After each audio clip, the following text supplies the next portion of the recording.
فروع دین جو ہے وہ ہمارا عمل ہے. جہاں سید الانبیاء نے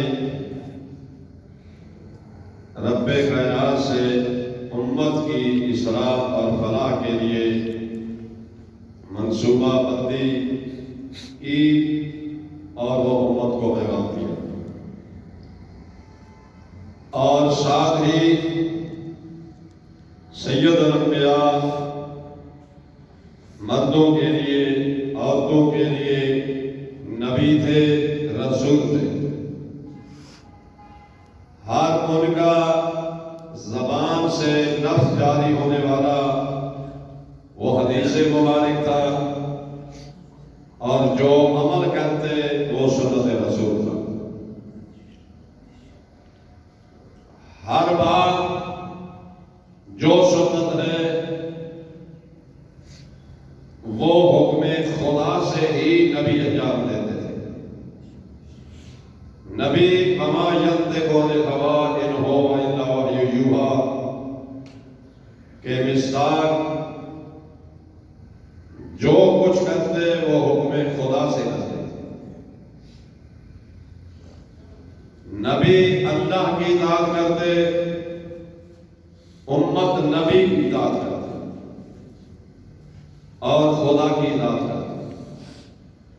نبی کے لیے ایک اطاعت تھی صرف اللہ کی، اور امت کے لیے دو اطاعتیں ہیں، ایک اللہ کی اطاعت ہے اور دوسری رسول اللہ کی اطاعت. سید الانبیاء نے جہاں امت کی اصلاح و فلاح کے لیے اپنا کردار پیش کیا، اور اللہ کی مخلوق نے ہی نبی کی مخالفت کی. مجھے ایک افسر نے کہا کہ یہ پتوں کے یہاں کچھ لوگ آپ کی بڑی انسلٹ کرتے ہیں. میں تو کیا ہوں، آپ سے اختلاف کرتے ہیں، توہین کرتے ہیں، مجھے کوئی حق نہیں. جو نبی کرتے تھے تو لوگ ان کی بھی مخالفت کرتے تھے. ہم سے جنگ نہیں ہوئی لیکن نبی سے جنگیں ہوئی. جو کام نبی کرتے تھے تھوڑا سا کام ہم بھی اسی پیغمبر کی سیرت پر کرتے ہیں. اصل بات یہ ہے کہ جتنا بندے کا عمل ہوگا،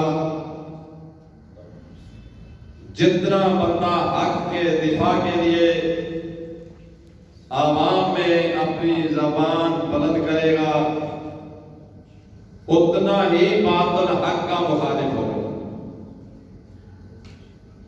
جتنا بندے کا ایمان مضبوط ہوگا، اس کے عملی کردار کی وجہ سے اتنا ہی باطل اس کا مخالف ہوگا.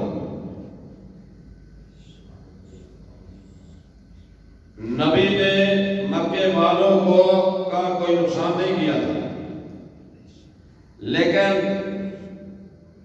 پیغمبر اسلام کے اعلان نبوت سے پہلے نبی کو کافر بھی صادق اور آمین تسلیم کرتے تھے.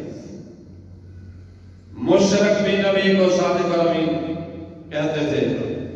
جس وقت نبی نے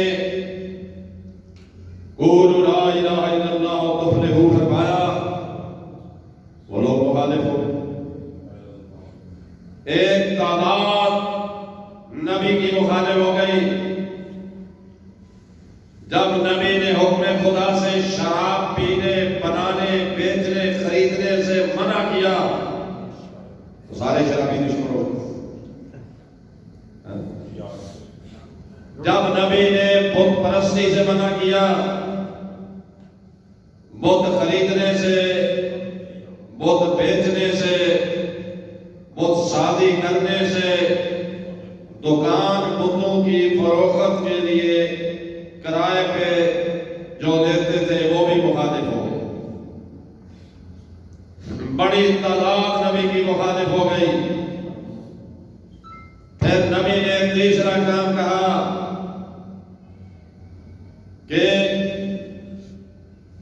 شراب، بت تراشی، ان کی پرستش کرنا، شراب کو حلال سمجھ کر پینا،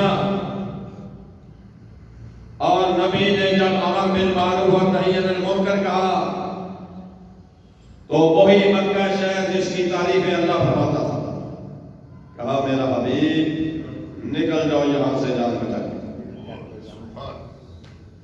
یہ شہر قابل تعریف نہیں رہا، یہ آپ کی قیام کے لیے درست نہیں ہے، نکل جاؤ جان بچانے کے لیے اپنا خاندان لے کر۔ اور تاریخی طور پر آپ نے واقعات سارے سنے ہوئے ہیں، اشارہ دینا ہے تو نبی کے یہ سارے دشمن بن گئے، نماز کا حکم دیا تو نبی کے دشمن بن گئے، نبی کے کچھ عرصہ تک اولاد نہیں تو کہنے لگے کہ نبی افضل ہوں گے، ان کے جانے کے بعد ان کا نام و نشان تک مٹ جائے گا۔ لیکن رب کائنات نے مکہ میں جناب فاطمہ جیسی بیٹی عطا کی اور مکے میں 3 بیٹے دیے، جناب قاسم، جناب ابراہیم اور جناب طاہر، ماریہ قبطیہ کے وطن سے۔ وہ کچھ مدت کے بعد انتقال فرما جاتے ہیں، 3-4 سال سے زیادہ کے نہیں ہوئے، وفات پا گئے، اور اب انہوں نے تہمتیں لگانی شروع کر دی۔ تو جناب فاطمہ کا ابھی جنم نہیں ہوا تھا، جناب خدیجہ الکبریٰ نبی کے لیے غذا لے کر غار حرا میں جاتی، عرب کی بدلو عورتیں باتیں کر رہی تھی ایک ٹولی کی صورت میں، جناب خدیجہ کو اتر رہی تھی تو جناب خدیجہ کی طرف منہ کر کے کہتے ہیں آج تیرا لباس پھٹا ہوا ہے، تیرا جوتا ٹوٹا ہوا ہے، جو 1000 کنیزوں کے جھرمٹ میں چلتی تھی آج تنہا جا رہی ہے، اتنی غریب ہو گئی، کمزور ہو گئی۔ بی بی نے ان کی طرف منہ کیا، کہا جو میرے شکم میں بیٹی آ رہی ہے وہ 11 اماموں کی ماں بن کے آ رہی ہے۔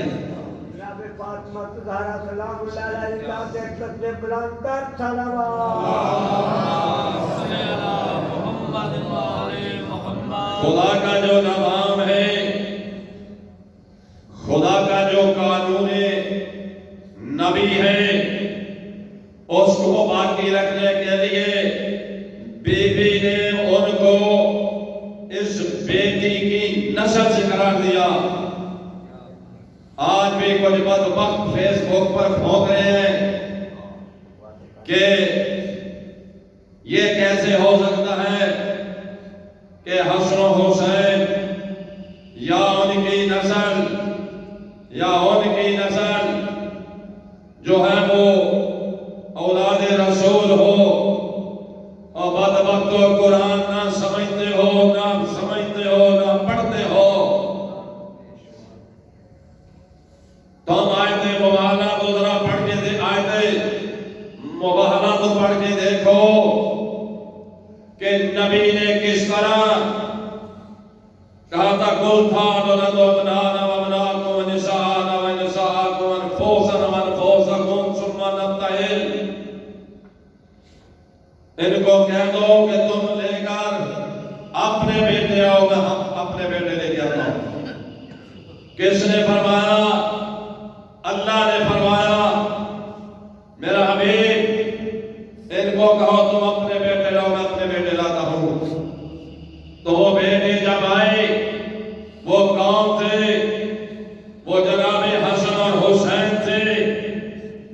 اب نبی کی 11 بیویاں تھیں اس وقت، عورتوں میں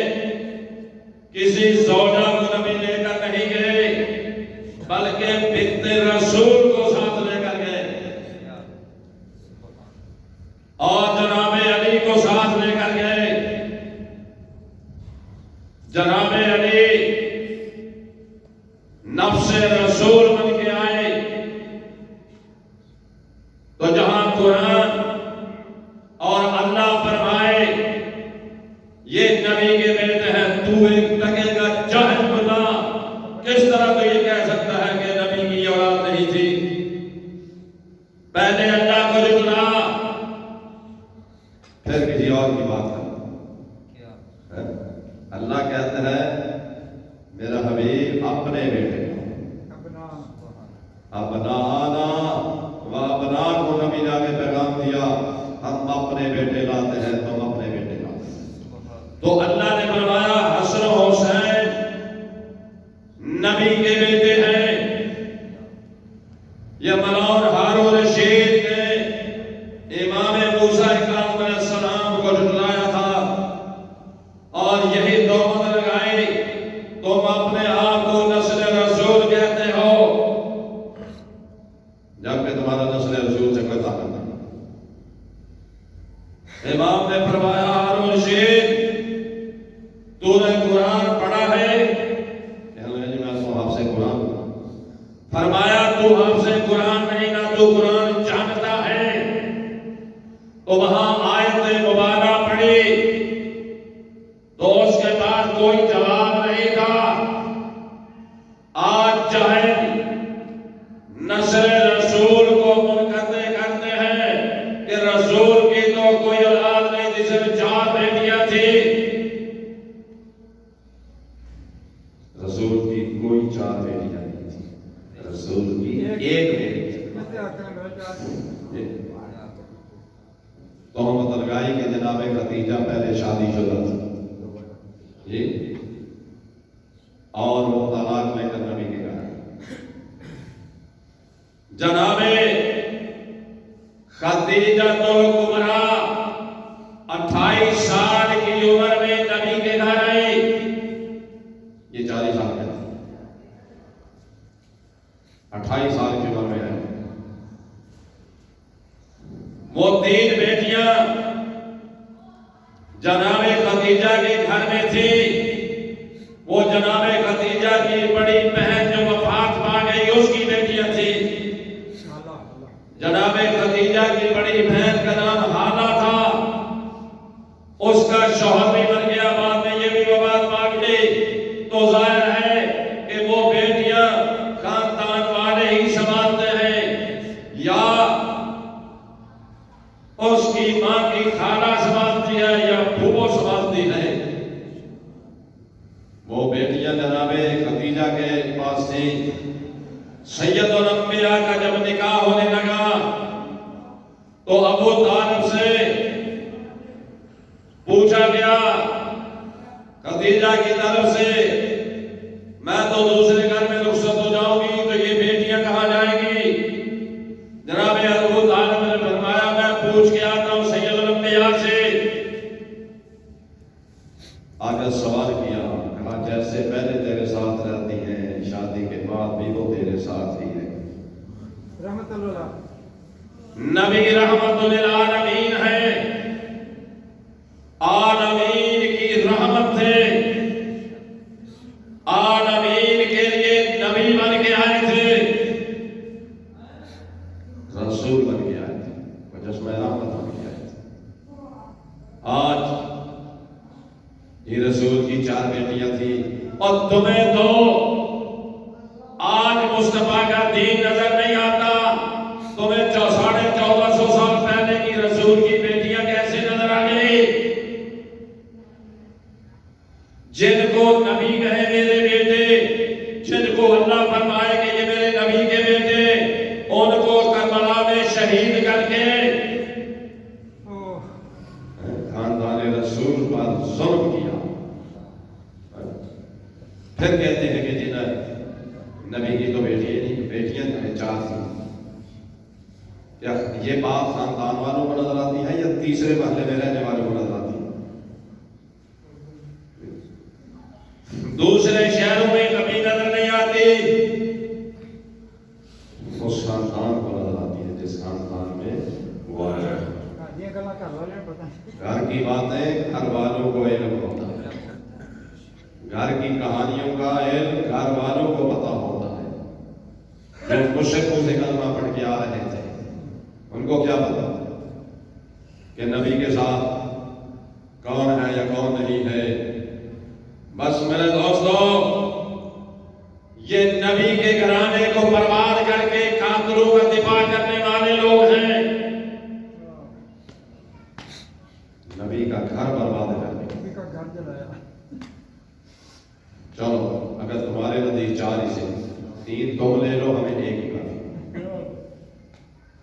ہمارے لیے ایک ہی نبی کی بیٹی جناب فاطمہ الزہرا ہے۔ نبی نے فرمایا تھا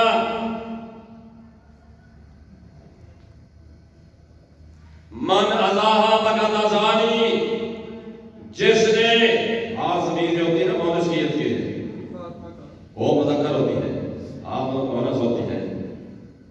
پیغمبر فرماتے ہیں جس نے میری فاطمہ کو اذیت دی اس نے مجھ نبی کو اذیت دی۔ تو جو نبی کو اذیت دیتا ہے وہ اسلام کے دائرے میں کہاں جاتا ہے؟ تو جس نے نبی کی بیٹی کو اذیت دی، جس نے نبی کے گھرانے کو برباد کرنے کی دھمکیاں دی، جس نے نبی کا گھر اجاڑنے کے لیے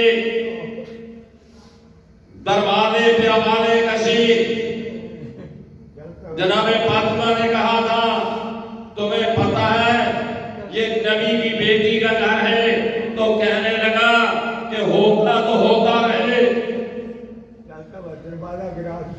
نبی کہتے ہیں جس نے میری فاطمہ کو اذیت دی اس نے مجھ نبی کو اذیت دی۔ نبی سے قلم دوات نبی نے قلم دوات مانگا تو نبی پہ ہذیان کی تہمت لگائی، نبی کو قلم دوات نہ دی۔ اب نبی چلے گئے تو بیعت کی خاطر نبی کی بیٹی کے گھر کو جلانے کی کوشش کی گئی۔ آج کہتے ہیں شیعہ ان کو برا کیوں کہتے ہیں؟ یہ برا کا کہنا چھوڑ دے تو ہم بھی چھوڑ دیں۔ بھائی تاریخ کہاں لے جاؤ گے؟ تاریخ کہاں چھپے گی؟ صحیح بخاری کہاں لے جاؤ گے؟ آج تک چھپایا گیا، حدیثوں کو ذکر نہیں کیا ریڈ لائن کی۔ ریڈ لائن کا مقصد یہ ہوتا ہے کہ یہ حدیث ہمارے مطلب کی نہیں، لیکن آج ان میں کچھ لوگ آئے جنہوں نے سب کچھ کھول کے رکھ دیا ہے اور کہا ہے کہ جو نبی کو اذیت ہے، جو نبی کی بیٹی کو اذیت ہے، اس کا اسلام کہاں ہے؟ اس کا ایمان کہاں ہے؟ کرے انکار۔ نبی کے گھر میں جناب فاطمہ کو دھمکیاں دی گئی، آگ لگا دی گئی۔ یہاں بی بی نے کہا تمہیں پتہ ہے یہ فاطمہ کا گھر ہے، یہ حسن و حسین کا گھر ہے، یہ علی کا گھر ہے۔ کہنے لگے